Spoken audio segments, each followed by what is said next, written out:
Welcome to 99 TV నేను సాయి సుధా. ఇక details చూస్తే డయాగ్నోస్టిక్ సెంటర్లో స్కానింగ్ చేసే కంప్యూటర్ ఆపరేటర్ వికృత చేష్టలకు పాల్పడ్డాడు. స్కానింగ్ చేసే సమయంలో మహిళల వీడియోలు తీసి బెదిరిస్తూ లైంగిక వేధింపులకు గురి చేశాడు. నిజామాబాద్ పట్టణంలో అయ్యప్ప స్కానింగ్ సెంటర్ నడుస్తోంది. ఈ క్రమంలో స్కానింగ్ కు వచ్చే మహిళలు, యువతుల న్యూడ్ ఫోటోలు, వీడియోలను వారికి తెలియకుండా ఆపరేటర్ ప్రశాంత్ చిత్రీకరించేవాడు. అనంతరం వాటిని మహిళలకు చూపించి లైంగిక వేధింపులకు గురి చేస్తూ బెదిరించడం మొదలుపెట్టాడు. తన మాట వినని మహిళల వీడియోలను సోషల్ మీడియాలో పోస్ట్ చేయడంతో అవి వైరల్ అయ్యాయి.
ఈ క్రమంలో ఓ మహిళకు ఆమె న్యూడ్ ఫోటోలను పంపడంతో షాక్ గురైంది. దీంతో బాధితురాలు కలెక్టర్ రాజీవ్ గాంధీ హనుమంత్కు ఫిర్యాదు చేశారు.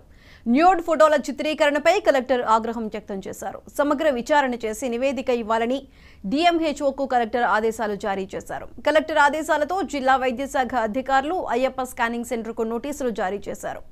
బాధిత మహిళ పోలీసుకు ఫిర్యాదు చేయడంతో పోలీసులు కేసు నమోదు చేసి దర్యాప్తు చేస్తున్నారు.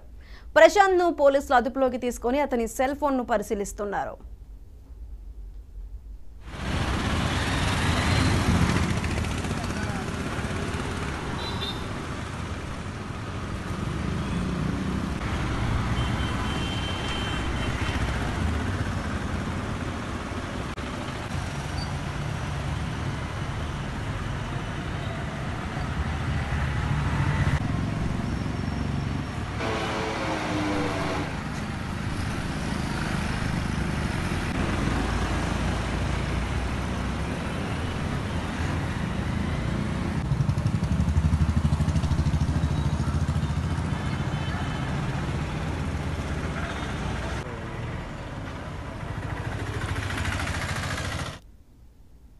డయాగ్నోస్టిక్ సెంటర్లో స్కానింగ్ చేసే కంప్యూటర్ ఆపరేటర్ వికృత చేష్టలకు పాల్పడ్డాడు. స్కానింగ్ చేసే సమయంలో మహిళల వీడియోలు తీసి బెదిరిస్తూ లైంగిక వేధింపులకు గురి చేశాడు.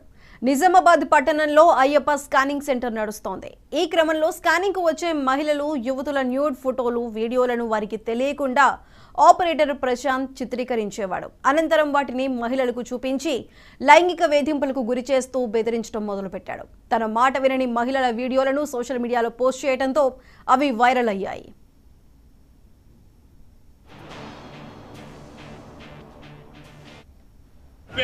ఫోటోలు తీసి ఒక్కళ్ళది కాదు, సుమారు 30-40 మంది మహిళలది, 30-40 మందిని ఇవాళ వాళ్ళు బయటపడితే సంసారాలు ఉండవు, కుటుంబాలు ఉండవు, విచ్ఛిన్నమవుతాయి అనే భయంతో కడుపులో పెట్టుకున్నాం. ఇది స్కానింగ్ సెంటర్లలో ఏదైతే షాడిస్టులు ఇది చేసే పని షాడిస్టులు చేశారు. కాబట్టి చట్టరీత్యా వీరిపైన చర్య తీసుకోవాలి, లేకపోతే ప్రజలు తిరుగుబడతారు. మే 6వ తేదీన 1వ పోలీస్ స్టేషన్లో ఎస్హెచ్ఓ గారికి ఒక కుటుంబ సభ్యుడు దరఖాస్తు చేసుకున్నాడు. దాంట్లో మా కజిన్కి ఇట్లా అన్యాయం జరిగింది అని అడిగితే బెదిరించి 10,000 రూపాయలు తీసుకుపోయి నోరు మూసుకోని చెప్పి సంఘటన కూడా రాతపూర్వకంగా రాశారు ఈ స్కానింగ్ సెంటర్ పైన, అయ్యప్ప స్కానింగ్ సెంటర్ పైన. మరి ఆ ఎఫ్ఐఆర్ డాక్టర్ పైన ఎందుకు కాలేదు, అట్లాగే స్కానింగ్ సెంటర్ ఎందుకు మూతపడలేదు అని ప్రశ్నిస్తా ఉన్నాను. అయినప్పటికీ సిపి గారు చాలా స్పందించారు. వెంటనే ఐపీఎస్ అధికారికి ఒక నివేదిక ఇవ్వమని కూడా కోరారు, ఆదేశించారు. అందుకని మేము గుర్తు చేస్తా ఉన్నాం, అడుగుతా ఉన్నాం, ప్రశ్నిస్తా ఉన్నాం. అయ్యా నీ ప్రోటోకాల్ ప్రకారంగా మహిళా కంపౌండర్ ఎందుకు ఉండట్లేదు స్కానింగ్ చేసేటప్పుడు? నువ్వు కూడా ఆనందపడుతున్నావా ఆ ఫోటోలు చూసి, ఆ వీడియోలు చూసి అని చెప్పి డాక్టర్ని ప్రశ్నిస్తా ఉన్నా నేను. అందుకనే అన్నలు అక్కలు ఏ కుటుంబంలో మన తల్లులు ఉంటారు, మన చెల్లెలు ఉంటారు. కాబట్టి వాళ్ళకి అన్యాయం జరగకుండా ఉండాలంటే ఇది మూతేయాలి, వీళ్ళపైన చర్య తీసుకోవాలని చెప్పేసి డిమాండ్ చేస్తా ఉన్నా.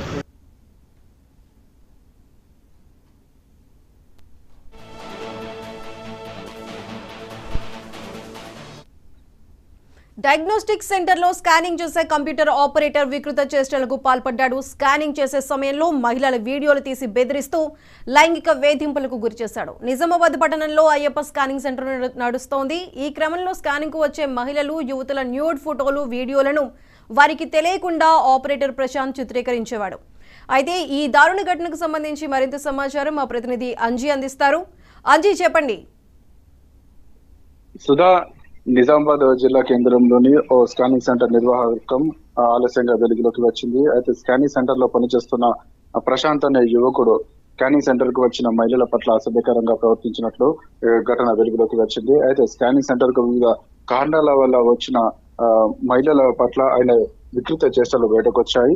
అయితే స్పైస్ కెమెరా ద్వారా స్కానింగ్ సెంటర్ కు వచ్చిన మహిళల న్యూడ్ వీడియోలు తీసి వారికి పంపించి వారిని బ్లాక్ మెయిల్ కు పాల్పడ్డ ఘటనలు అయితే జరిగాయి. అయితే ఇలా తను పనిచేసిన పలు స్కానింగ్ సెంటర్లలో ఇలాంటి ఘటనలే బయటపడడం జరిగింది. అయితే తాజాగా ఓ మహిళకు సైతం తను ఇలాగే వీడియో తీసి తన న్యూడ్ వీడియోలు తన వాట్సాప్ కు పంపడంతో సదరు మహిళ తన కుటుంబ సభ్యులకు ఈ ఘటన వివరాలను తెలియజేసింది. ఈ విషయంపై సదరు మహిళ వాళ్ళ కుటుంబ సభ్యులు ప్రశాంత్ ఎవరైతే ఉన్నారో ప్రశాంత్ ను వచ్చి నిలదీయడం జరిగింది.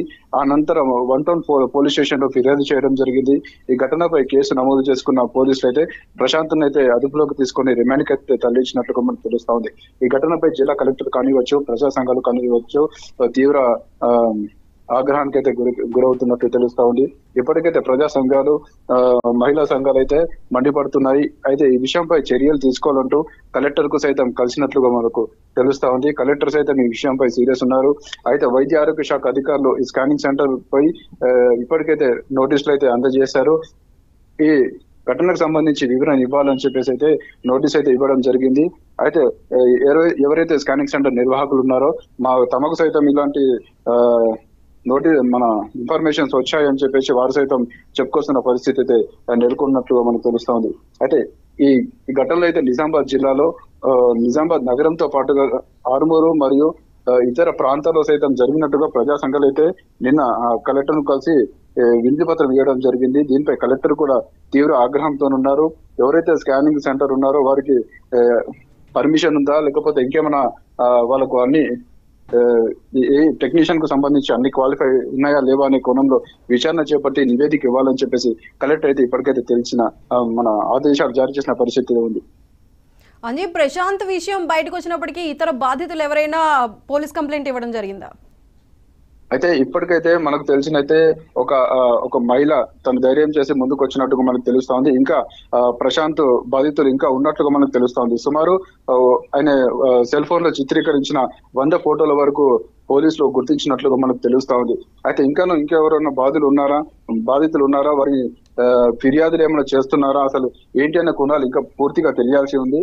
అయితే ఒక్కొక్కటి ఇలా స్కానింగ్ సెంటర్ల తీరును బయటపడడంతో ఇటు మహిళలు కానివచ్చు, ఇటు అందరూ కూడా భయాందోళనకు గురవుతున్న పరిస్థితి నెలకొంది. అయితే స్కానింగ్ సెంటర్ కు వెళ్లాలంటేనే భయాందోళనకు గురవుతున్నారు. ఎక్కడ ఏ కెమెరా పెడుతున్నారో, ఎక్కడ ఏం చేస్తున్నారో తెలియని పరిస్థితులు అయితే, అయోమయ పరిస్థితులు అయితే ప్రజలు ఉన్నట్లు మనకు తెలుస్తా ఉంది. అంజీ, ప్రశాంత్ కి సంబంధించి డయాగ్నోస్టిక్ సెంటర్ నిర్వాహకులు ఏమైనా స్పందించారా? ఏం చెప్తున్నారు వాళ్ళు?